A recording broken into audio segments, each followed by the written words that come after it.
రాజమండ్రిలో ఆపరేషన్ చిరుత కొనసాగుతుంది. 3 రోజులుగా చిరుత ఆనవాళ్లు తెలియకపోవడంతో అటవీ అధికారులు ఏం చేయాలో తెలియట్లేదు. చిరుత కోసం 4 బోన్లు 40 ట్రాప్ కెమెరాలను అధికారులు ఏర్పాటు చేశారు. కడియాపులంక నర్సరీ పరిసర ప్రాంతాల్లో కొన్ని రోజుల క్రితం జంతువును వేటాడిన ఆనవాళ్లు కనిపించాయి. నర్సరీలోని ప్రజలు అప్రమత్తంగా ఉండాలని అధికారులు హెచ్చరించారు. చిరుత సంచారంతో స్థానికులు భయాందోళనకు లోనవుతున్నారు. అయితే చిరుత ఎప్పుడు ఎటు నుంచి వచ్చి అటాక్ చేస్తుందో అని కంటి మీద కునుకు లేకుండా భయంగా గడుపుతున్నారు.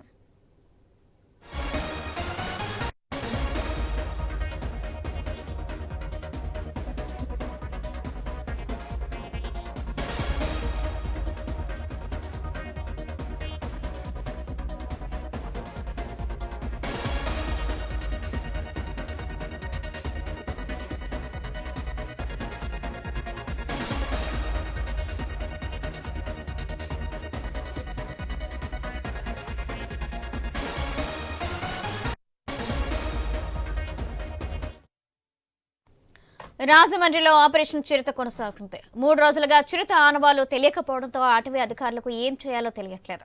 చిరుత కోసం 4 బోన్లు 40 ట్రాప్ కెమెరాలను అధికారులు ఏర్పాటు చేశారు. కడియపులంక నర్సరీ పరిసరాల్లో ప్రాంతాల్లో కొన్ని రోజుల క్రితం జంతువును వేటాడిన ఆనవాళ్లు కనిపించాయి. నర్సరీలోని ప్రజలు అప్రమత్తంగా ఉండాలని అధికారులు హెచ్చరించారు. చిరుత సంచారంతో స్థానికులు భయాందోళనకు లోనవుతున్నారు. చిరుత ఎప్పుడు ఎటు నుంచి వచ్చి అటాక్ చేస్తుందని కంటి మీద కునుకు లేకుండా భయంగా గడుపుతున్నారు. దీనికి సంబంధించి మరింత సమాచారం మా ప్రతినిధి గణేష్ అందిస్తారు. గణేష్,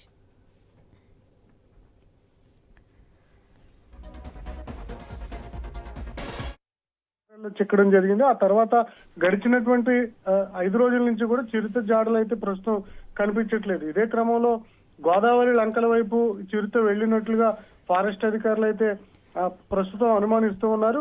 ఇప్పటికీ గాలింపు చిరుత కోసం వేట కొనసాగుతూనే ఉంది. 4 బోన్లు 40 ట్రాప్ కెమెరాలు 4 సోరాలు సీసీ కెమెరాలతో ప్రస్తుతం చిరుత కోసం గాలింపు చర్యలు అయితే కొనసాగిస్తూ ఉన్నారు. ప్రస్తుతం వర్షాలు కురుస్తున్నా కూడా వర్షం పడినటువంటి చోట పులికి సంబంధించినటువంటి పాద ముద్రలు ఏవి కూడా కనిపించట్లేదు. ఇదే క్రమంలో ఈ గోదావరి లంకల వైపు వెళ్ళినట్లయితే అనుమానిస్తున్నారు.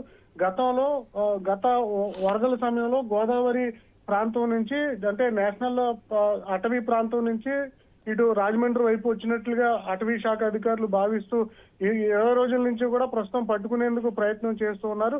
అయితే ఇది గోదావరి దాటి వచ్చింది కాబట్టి తిరిగి మళ్ళీ అదే ప్రాంతం గుండా వెళ్ళిపోతుందని చెప్పి ఫారెస్ట్ అధికారులు భావిస్తున్నారు. దాంట్లో భాగంగానే 5 రోజుల నుంచి కూడా జనావాసాల్లోకి చిరుత వచ్చినా కనిపించకపోవడంతో ఇది గోదావరి లంకల వైపు వెళ్ళిందనేది ప్రస్తుతం ఫారెస్ట్ అధికారులు ప్రస్తుతం గాలింపు చర్యలు అయితే కొనసాగిస్తున్నారు. కడియపులంక సర్పంచ్ పాటంశెట్టి రాంజీతో పాటుగానే నర్సలేద రైతులు ఆపరేషన్ లో ఫారెస్ట్ అధికారులకు అయితే సహకరిస్తూ ఉన్నారు. ప్రస్తుతానికైతే సీసీ కెమెరాలో కావచ్చు, ఏదంటే సోలార్ సీసీ కెమెరాలో కావచ్చు, ఎక్కడా కూడా చిరుత జాడలు కనిపించట్లేదు. 20 రోజుల నుంచి అంటే మొదట రాజమండ్రి రూరల్ అంటే రాజమండ్రి శివారు ప్రాంతాలకి దివాన్ చెరువు, లాల చెరువు, ఆటోనగర్ ఈ ప్రాంతాల్లో దాదాపు 12 రోజుల పాటు చిరుత సంచరించడం జరిగింది. అక్కడి నుంచి కడియం అంటే రాజమండ్రి రూరల్ లో ఉన్నటువంటి కడియపులంక ప్రాంతానికి వచ్చింది. అక్కడ 3 రోజుల పాటు సీసీ కెమెరాల్లో అంతా కూడా కనిపించడం జరిగింది. ఆ తర్వాత గడిచిన 4-5 రోజుల నుంచి అదృశ్యం అవడం జరిగింది. దీంతో చిరుత జాడ కోసం అయితే అటవీ శాఖ అధికారులు ఇంకా ప్రయత్నం చేస్తున్నారు. మేబీ గోదావరి లంకల వైపు వెళ్ళిందనేది అనుమానిస్తున్నారు.